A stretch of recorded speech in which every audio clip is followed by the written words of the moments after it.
How Volkswagen started, grew, and became a $75 billion company. The Volkswagen Group is a leading German multinational corporation involved in the design, manufacture, and distribution of automobiles and related services with its headquarters in Wolfsburg, Germany. As of 2016, the company overtook Toyota as the world's biggest automobile manufacturer, and by 2017, it had sold at least 10 million vehicles globally. How Volkswagen started. The Volkswagen Group began as the limited liability company for the preparation of the German people's car, or Gesuve for short, and was founded on May 28, 1937 by the German Labour Front, a Nazi organization with the sole purpose of mass-producing the Volkswagen car, also known as the Volkswagen Beetle, which was designed by Ferdinand Porsche's consulting firm, with the backing and support of Adolf Hitler. Hitler also named the car the Kraft durch Freude (KDF) or Strength Through Joy car, and he ensured that there was widespread marketing of the car and conveyed to the German citizens the impression that owning the KDF car was a thing of great pride.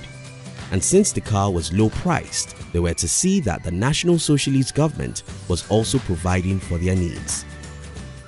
1 year later, in September 1938, the Gesuve name was changed to Volkswagen Werk GmbH, or the Volkswagen Factory Limited Liability Company.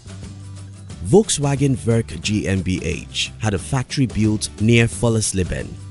But before the mass production could start, World War II began in 1939, and the factory was then used for the production of military equipment such as the V-1 flying bomb and the automobiles, whose designs were based on the Volkswagen Beetle, such as the military Kuppelwagen, also known as the Porsche Type 82, and the Schwimmwagen, also known as the Type 166. Because of its contributions to the ongoing war, the plant became a big target for Allied bombers, and so by the time the war was over, the plant had been destroyed. As the war ended, Volkswagen GmbH's sales dropped drastically, partly due to the ruined factory and partly due to the fact that Hitler's marketing crusade focused on the Nazi ideals that at this point the German citizens were trying to move away from. To make matters worse, no British car manufacturer was interested in investing in the company or its automobiles, their impression being that the vehicle does not meet the fundamental technical requirement of a motor car. It is quite unattractive to the average buyer. To build the car commercially will be a completely uneconomic enterprise. At this point, the company needed a strategy in order to attract international consumers. So, in June 1945, Major Ivan Hurst, a member of the British Army Royal Electric and Mechanical Engineers (REME), took over the factory and restarted production. The government then declared that German automobile production was to be at 10% of the quantities produced as at 1936. Volkswagen Werk GmbH managed to survive this period by producing cars for the British Army until 1948, when the British government handed it back to Germany under the management of Heinrich Noddauf. How Volkswagen grew. The restart in production in 1948 was slow due in part to the lack of raw materials. However, the Type 1 Volkswagen was redesigned into the Type 60 Volkswagen, which was exported first to Britain and then to Switzerland, Belgium, Luxembourg, Sweden, Denmark, and Norway. This would mark the start of Volkswagen's commercial recovery and success on the international market. Two new models were then introduced. The Transporter van was launched in 1950, while the Kammern Coupe was launched in 1955. Both vehicles were exported alongside the Type 60 Volkswagen, and they made great sales in the international market.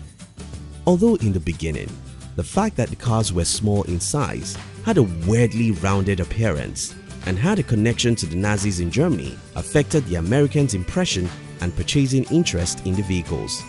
Eventually, the vehicles gained acceptance and Volkswagen America was created in 1955. 5 years later, in 1960, the company name was changed to Volkswagen Werk Artikelgesellschaft, or Volkswagen Werk AG for short, after the flotation on the stock market of part of the federal government stake in the company. In its quest for expansion, Volkswagen Werk bought Auto Union from Daimler-Benz, which would become the subsidiary to produce the first Audi models after the war.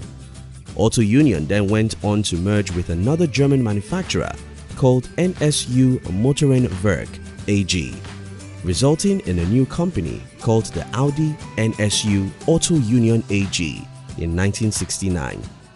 The name of this subsidiary would later be changed to Audi AG in 1985.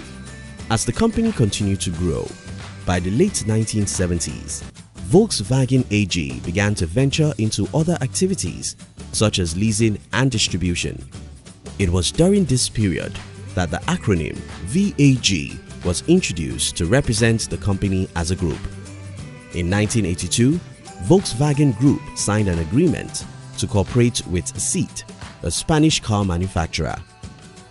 4 years later, in June 1986, Volkswagen finally made SEAT, S-E-A-T, its first non-German subsidiary company by purchasing a 51% stake in the company.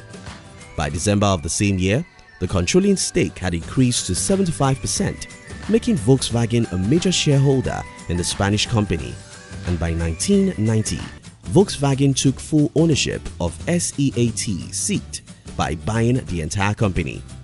In 1991, Volkswagen signed a partnership contract with a Czech car manufacturer, Skoda Automobilowa AS, in addition to a 30% stake in the company, which it will go on to increase to 70% in December 1995. By 1998, Volkswagen went on to acquire 3 other automobile brands, the Bentley, the Bugatti, and the Lamborghini. As 2002 came around, the company decided to do a bit of restructuring and was divided into 2 major groups of brands. The Volkswagen brand, which will cover the classic vehicles such as the Volkswagen Bentley, Bugatti, and Skoda brands, and the Audi brand, which will cover the automobiles in the sporty category like the Audi, SEAT, and Lamborghini. Volkswagen made the decision to integrate the Porsche AG company into its own group of companies. So in December 2009, it bought stakes of 49.9% in Porsche AG. However, there were quite a few legal problems, such as a criminal probe into the former management staff that prevented the immediate takeover of the company. So it wasn't until August 2012 that Volkswagen finally bought the remaining stakes, worth 100% of Porsche AG shares, making it one of Volkswagen's subsidiary companies. In 2010, Volkswagen bought a 19.9% stake in Suzuki Motor Corporation, who in turn invested a portion of the amount it received from Volkswagen into 1.49% stakes in Volkswagen.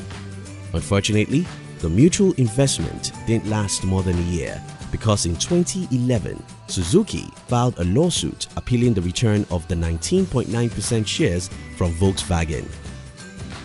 On August 2015, Volkswagen, alongside BMW and Daimler AG, expressed their interest in automated cars, which were indicated when Nokia announced that it had signed a contract to sell its digital maps division to the 3 automobile manufacturers for 2.8 billion euros. Despite the continuous legal problems, Volkswagen continued to move forward, even when after 2015, the company spent 2 years trying to cover up research that showed that there was a security flaw in the keyless ignition of the Volkswagen vehicles. The company continued to press onwards to success. By 2018, Volkswagen set its sights on the electrification of its vehicles in 16 manufacturing plants.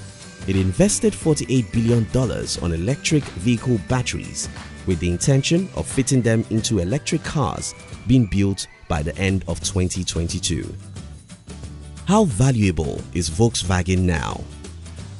As of 2018, the Volkswagen company had a net income and revenue upwards of 11 billion euros and 230 billion euros, respectively, with more 642,000 employees in subsidiary companies involved in transportation, financial services, logistics, and design across the world, producing more than 10 million vehicles each year, and was worth more than $75 billion as of 2017. Thank you for watching our videos. We'd like to give you another interesting video for you to enjoy next.